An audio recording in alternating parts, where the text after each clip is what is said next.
Thank you. Kay Sandor is a retired nursing professor and psychotherapist. She continues to be active as a Benedictine oblate and a member of a monastery in Boerne, Texas, St. Scholastica, and as a spiritual house in Sydney, Montana, Emmaus House. Her retirement days are spent gardening, watercoloring, building labyrinths on the beach at the full moon, and sailing off its bayou. Her topic today is the shaman's questions. When indigenous people felt dis-ease, the village shaman or holy woman would ask them 4 questions. We'll learn how these questions can help us move to wholehearted living in 2021. Welcome, Kay. Thank you. I think I'm off mute. Yes. And can everyone hear me okay? Yes. Excellent. I do speak softly, so somebody can monitor me and just cue me to speak louder if I need to. So good morning, and thank you for inviting me to speak again. I've been here several times, but I'm happy to see all the people who zoomed in. I know so many of you. When I was invited and I learned that your topic for the month, your theme for the month was wholehearted living, I liked the thought of it. I thought, what a great concept. And then I thought, maybe I've heard of that before. So I went to the internet, and of course, Brené Brown popped up. I know Brené Brown. Well, I know of her, but I went to a conference not too long ago in Houston. And for those of you who don't know her background, many of you probably do, but she's a great storyteller and probably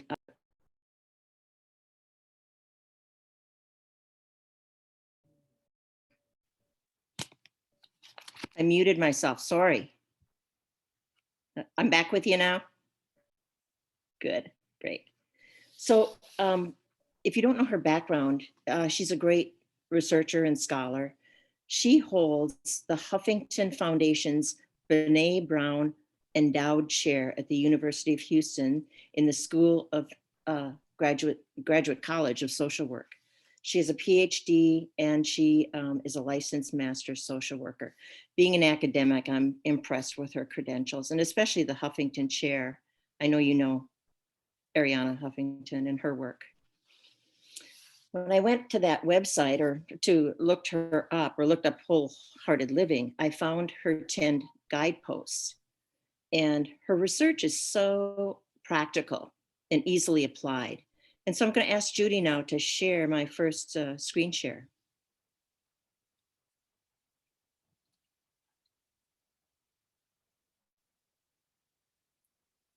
Yes, these are her guideposts. And we can leave it right here, and then I'll ask you to move it down a bit in a minute, Judy. All of these are really wonderful. I was caught, especially by number 4, cultivating gratitude and joy and letting go of scarcity and fear. You know, I like to live in that world of abundance, and I try to stay there. But when I become fearful, things become scarce. So could you move it down? Because I want to focus on guidepost 10.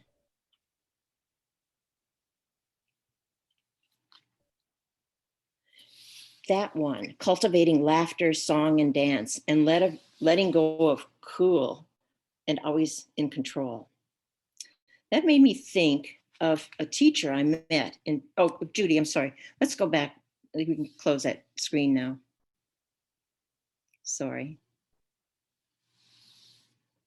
That guidepost led me to remember a teacher I met in 2007 when I attended the Meta Institute. I'm going to make me the speaker. Okay. When I attended the Meta Institute lifelong end of life practitioner program, it was a 9-month program, and it was based in San Francisco. So once a month for 9 months, I flew out there, and then we went to the Ralston White Retreat Center in Mill Valley for a long weekend. and I was with 22 other practitioners, therapists, psychologists, nurses, doctors, ministers, massage therapists, end-of-life massage work, and social workers from all over the US and Canada. Our teachers were rabbis and Buddhist priests, medical doctors, anthropologists, psychologists, and therapists. You may know some of them. I bet you've heard of Rachel Naomi Remen and her kitchen table wisdom. She was one of our teachers. And you might know Florence Vaughan of the transpersonal psychology movement. Ram Dass, he was a former Harvard psychologist and psychedelic researcher. He was in Hawaii, and this was days before Zoom. So we went downtown in the evening, downtown San Francisco, to some big conference room, and we somehow interneted Ram Dass, and it was incredible. We did that several times. And what a teacher. And then my last one that I want to mention is Angeles Arian. She's a cultural anthropologist, and she's the author of The Fourfold Way. And as I wrote this up, I realized the last three teachers that I mentioned are now deceased. They were teaching us about end-of-life work, and they were on their path to end of life, as we all are. So Angeles used her cultural anthropology background. She's of Basque culture from Spain, and her knowledge of indigenous people. And she taught us the shaman's 4 questions.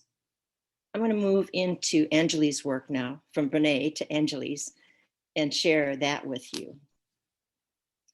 So she said, when an indigenous person went to a shaman or a holy woman or a tribal healer because they had dis-ease or they were disheartened or dispirited, the healer would ask 4 questions.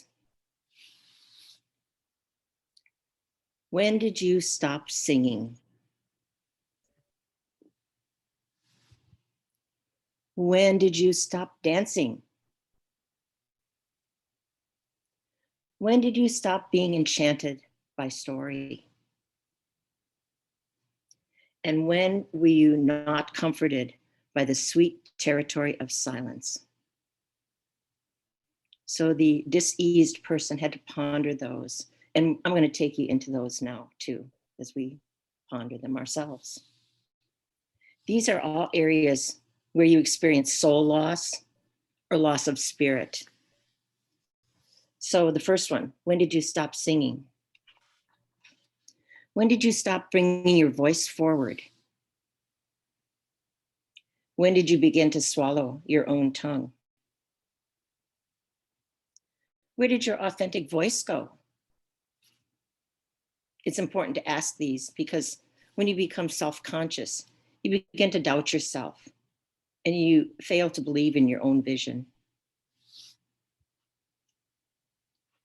So when did you stop dancing? When did you stop moving in your body to music or to sports? When did you lose connection to your body wisdom? All cultures in the world deeply value music, dance, and movement. Now on to the next one. When did you stop being enchanted by story? So if you want to think about it, when did you lose your connection to story, especially your own life story? When did you lose connection to your fire or your wholehearted spirit? All cultures know that stories are the oldest teaching healing art. And then when did you stop being comforted by the sweet territory of silence? And this is when you began to mistrust mystery or the unfamiliar or the unknown. And when did you stop being an explorer in reflection and contemplation? All cultures know that the sweet territory of silence is where we discover and remember and recall the deepest mystery of who we are. the deepest mystery. Life is not a problem. I'm sorry, life is not a mystery to be solved. Life is a mystery to be solved, not a problem. I want to start all over again. I missed it. Life is a mystery to be lived, not a problem to be solved. I hope you can get back to that correct. Life is a mystery to be lived, not a problem to be solved. So those are the shaman's 4 questions and what they really relate to. So the question now is, how do we move on? How do we start to heal? Well, Angelise has suggested what she has written up called the Fourfold Way. It's the path of the warrior, the path of the healer, the way of the teacher, and the way of the visionary. And you can go online and find her book if you're more interested in this. And it's too much for me to go into now. So what I'd like to do is take us back from Angelise to Brene Brown. And we'll go to guidepost 10 again. And if you remember, that's cultivating laughter, song, and dance, and letting go of cool and always in control. So laughter, song, and dance might seem like luxuries to high achievers, fast-moving people, busy people.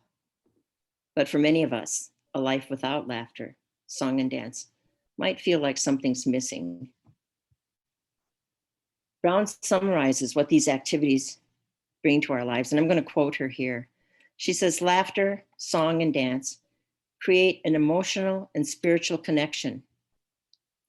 They remind us of the one thing that truly matters. When we're searching for comfort, celebration, inspiration, or healing, we are not alone. And it goes back through time, through the cultures. So let's look at laughter. We're going to go deeply into laughter. Laughter is an important element of resilience. When you don't have the ability to laugh at yourself, you might have trouble moving forward when you face adversity. I personally have what I call my laughter barometer. If I find myself feeling low and have not found something to amuse me or have not had a good belly laugh during the day, I have to pay attention and deliberately move to that place of a lighter, funnier place. And baby goats on YouTube always make me laugh. I don't know if anybody else does that, but try it. It'll make you laugh. It's similar with song and dance. Songs and dances are clear indicators of mood. When we feel good, we sing and dance more. And we know that feelings follow behavior, so we can authentically express ourselves through song and dance and also feel better. So my sharing, my self-disclosure about that is I got a pair of iPod Pros for Christmas, and I called up ABBA's Dancing Queen. I know all the lyrics of ABBA for, Mamma Mia. And Dancing Queen just makes me move. And I dance through the whole house, through the whole song. So give it a try. You don't have to have iPod Pros, just crank it up on, some good emotional music and maybe with some lyrics to help you dance. So now many of us have this little sensor on our shoulder, sits right here. I don't know, check it out. This little gremlin tries to keep us in control, and it holds us back from laughter and song and dance. It just wouldn't be cool. So being cool is a way for the ego to protect itself. We're only protecting ourselves. The sensor on your shoulder says, if you're not cool, people will judge you. They'll think you're immature or foolish or stupid or a million other judgmental thoughts. And when we value being cool over freeing up our passionate and soulful and silly side, we betray ourselves. We carry this value, and when betrayal becomes a constant in our life, you let that little gremlin sit there and it becomes a constant in your life, then you move it forward to the people around you, and especially to the people you love.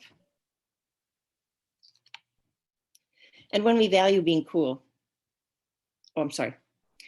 So if we want to be true to ourselves, we can move forward on that path of authentic connections.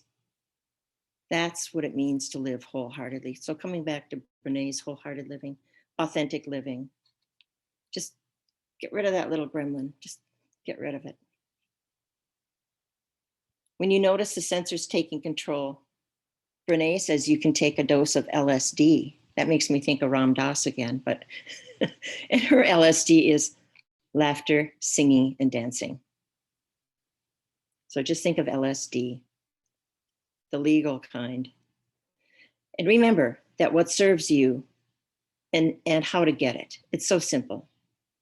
Singing, dancing, laughter, silence, stories.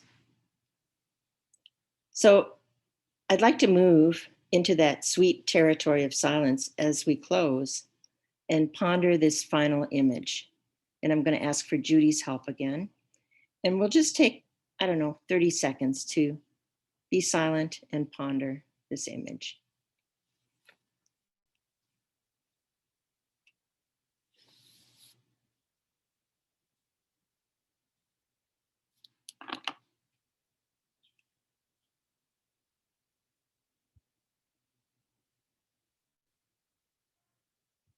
How you doing, Judy? I can't hear you. I can't find it. I don't know what happened to it. Okay, well, let me try again then. I'm going to hit screen share. And I'm going to go over here on my... And where is it? Isn't that funny? Let's see if I can find it again. Let's move this over. Oh, I think I see it over here on my desktop. Is it sharing now, Judy? You'll have to share the screen. Okay, I did. And it popped up for me. Okay, it's not popping up for us, Kay. I'm sorry. Okay, let me try screen sharing again. And let's see. Desktop 1. You're on the desktop. And I'm going to have this. Nope. Well, anyway, let me just move on. It's a vintage picture, black and white, of a little girl and a little boy. And they're on the street, some cityscape. And the words are, life is the whim of several trillion cells to be you for a while. It's just so precious. I wish we could, let me see if I can do this. Nope. It seems to be gone too. Huh? You got it. It was there, Gary? It was there. It was there. Okay, let's try it again because it's so cute. All right.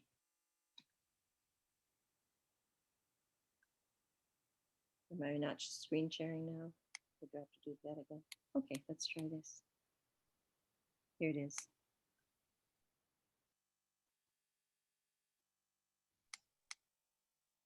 Nothing? There it is, Kay. Okay. This little vintage picture. It's so precious. They don't have a little sensor on their shoulders. You can tell that. That little girl is so joyous, and that little boy is just, he's kind of watching her, but he's getting the energy as well. And so you think of those several trillion cells to just be you for a while. And I'm going to be silent now so you can ponder that just a few seconds.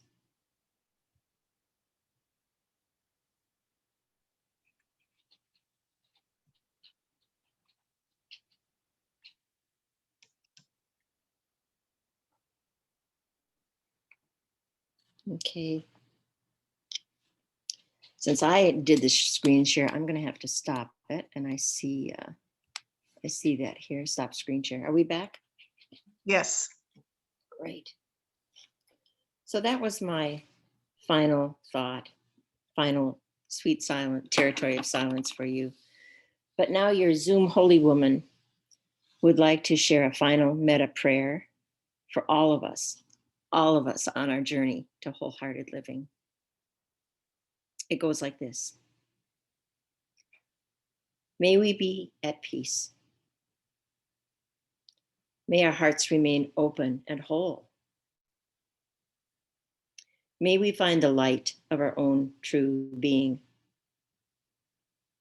May we be healed, and may we be a source of healing to all others. Thank you.